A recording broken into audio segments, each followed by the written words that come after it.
Good morning! Dito tayo ngayon sa garden na naman. Dito ako dumaan sa kabilang daanan. Kasi pakita ko sa inyo yung ating mga begonia. Pagka nakakuha talaga ng enough lights to, nagpipink talaga siya. Yung sobrang pink talaga. Ayan. Ang ganda ng kulay nito. Ito yung mga local na begonia dito sa Mindanao. Ayan. And then, ito naman yung ating begonia from Holland. Ang dami kong mga begonia from Holland, pero konti na lang yung natira. Kaya, mas maigi na local na lang tayo. Kasi, hindi mahirap alagaan. Ito pala yung fern natin. Wait lang. Nagkaroon na siya ng ng baby. Yung iba nito namatay kasi nung sobrang init, nalusaw talaga sila. So, yung mga fern natin, lagay talaga natin sa medyo malamig at saka hindi sobrang init na lugar sa inyong mga garden. Ito naman, kailangan ko na to i-transfer na lang. Dito ko nilagay yung ating mga calathea. Ito yung mga bagong na propa ko. Ayan. Maganda na yung kanyang tubo. Then, yung ating mga ipipray ng laki na nito, gusto ko talaga ito putulin hanggang dito Tapos i-transfer sa mas malaking pot. Pasensya po sa background natin kasi maingay. Ayan. Ito yung na-transfer ko sa ito yung sinave ko. Ayan na may mga panibago na siyang dahon. Ayan, nalaki na ng kanyang dahon. Ito yung mga sobrang mahal noon. Pero ngayon, napakamura na. Ayan, dito na siya nagtubo. So, ayan lang natin yung ganyan para lumaki siya. Ito yung mga calathea ko pala dito na nilagay. Sa mga bagong propagation, nilagay ko sa gilid-gilid. Hindi gano'n nakikita ng mga init. Then, ito naman yung ating scramble egg na syngonium. Tinawag siyang scramble egg kasi dahil doon, tingnan naman yung kulay niya. Ganda. Diba? So, family of syngonium to. Noon, sobrang liit nito. Ngayon, ayan, medyo malaki-laki na din siya. Tapos, meron na siyang tubo dito, Tapos, sobrang mahal nito dati. Nasa mga 20,000-30,000 yung mga ganito na kalaki. Oh my goodness. Ganun talaga pag mga bagong labas na mga tanim and then mga rare na mga tanim. Expected na talaga yan na mahal. So, ito naman yung ating philodendron na pluma ni ay. Or kalimutan ko talaga yung pangalan nito. Kung alam niyo pangalan, pwede niyo i-comment dyan sa ating comment section. Then, dito ko rin nilagay yung iba kong na-propa na mga silver dragon. Ayan. Nag-yellow yung dahon. Tatanggalin natin yan. Oops! Baka mahulog sa tubig. Maya na lang. Then, kita niyo naman itong ating makapal na talaga na alocasia na silver dragon. Alocasia na black velvet. Ayan, alocasia na black velvet. Ganda. Then, ito yung nag-yellow lang sa baba, Hindi ako nakadala na gunting. Tapos, yung ating silver dragon. Parang gustong-gusto niya dito na part.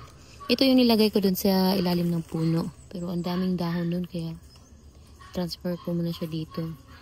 Then, yung ating mga alocasia na amorzira. Basta, yan na yan. And then, yung ating dragon scale. Yan, ganda. Ito naman yung ating balbino. Purple yung sa likod. Ang kaganda nito kasi makapal yung kanyang mga dahon talaga. Iisa talaga sa mga gusto kong alagaan yung mga makakapal na mga dahon ng mga alocasia kasi hindi sila madaling malusaw. Ayan diba makakapal sila. Tingnan naman yung ating mga alocasia dito. Kailangan ito ipan-transfer. Kulang lang talaga ako ng time. Saka, kailangan ko ng pots. Ng marami. And then, ito naman yung ating mga kalateya dito. Ito yung bago ko na propa. Ayan. Tingnan naman sila, diba? Magkaparihan ng foliage pero magkaiba yung kulay. No? Ganda. And then, dito ko naman nilagay yung ating mga kalateya na iba. So, ito yung mga collection ko ng mga kalateya. Ayan, ito yung mga first. Ito yung first na collection natin. Ito yung ating kalateya na doti. Ito, ang laki ng dahon. Nabigonia pa ko dito. Ito yung lumaki na natin, philodendron na gaigas. Yung philodendron ko na tawag dito, yung philodendron ko na isa. Kalimutan ko Ito talaga pag hindi na tayo nagbablog or nag-garden tour, nakakalimutan na natin yung mga pangalan. Tapos yung mga name tag nila nawawala talaga. Ayan, lumaki na talaga yung ating pero nag-yellow. Kasi nung natanggal yung net dito, kaya nag-yellow yun yung mga part ko. Ayan, yung ating philodendron na Peru, diba? Sobrang mahal nito dati. Yung sa akin, nakuha ko ng 9,000 yung isang dahon. And then, ito naman yung ating philodendron na nakalimutan ko. Paraiso Verde. Yan yung pangalan nito. Dapat lumaki na yung dahon yan dun sa tuktok. Kaso, palagi na putol. Ayan. Pero alam nyo ba na parang damo na to ngayon kasi sa sobrang dami ng nagkukulit nito. Tapos, madali rin siyang alagaan. Kaya, okay lang. Sorry talaga sa maingay na background. Pasensya po. Kaya minsan lang ako mag-garden tour. Kasi ganito yung background ko. Ito naman yung ating mga caladium dito. Nag-dormant sila. So, dormant season nila ngayon. Ayan naubos yung mga dahon nila.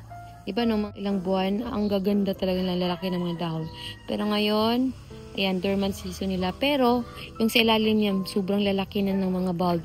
So, kailangan na talaga siyang ipropa. So, pag dormant season, best time na magpropa at saka tanggalin yung mga bulb.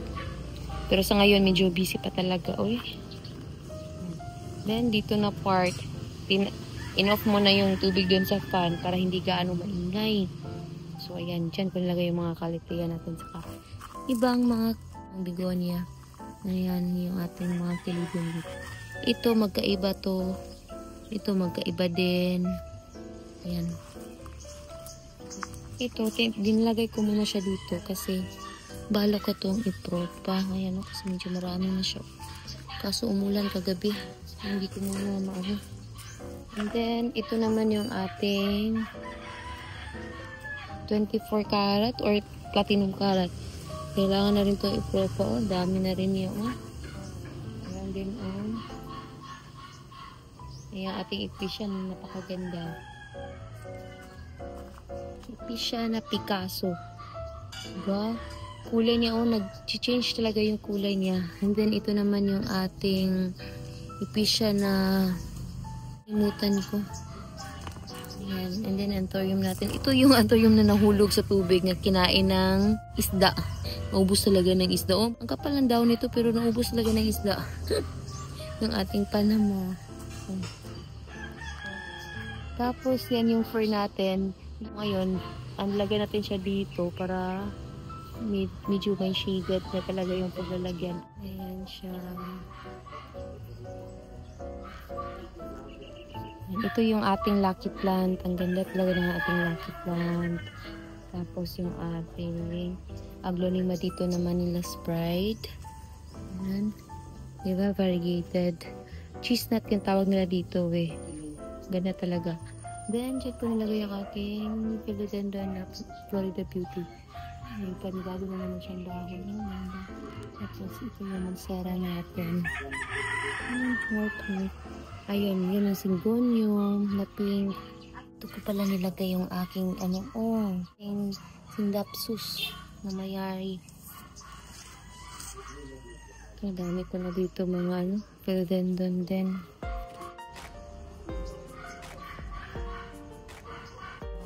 Nakita ko na naman yung mga aglonemas natin na nandyan. So, So, balikan nyo na lang yung ating vlog. Lagay ko na lang dyan sa itaas. Ay, meron na siyang baby. Oh. Wala, ngayon ko pa lang ito nakita. May baby na siya na maliit. Oh, cute.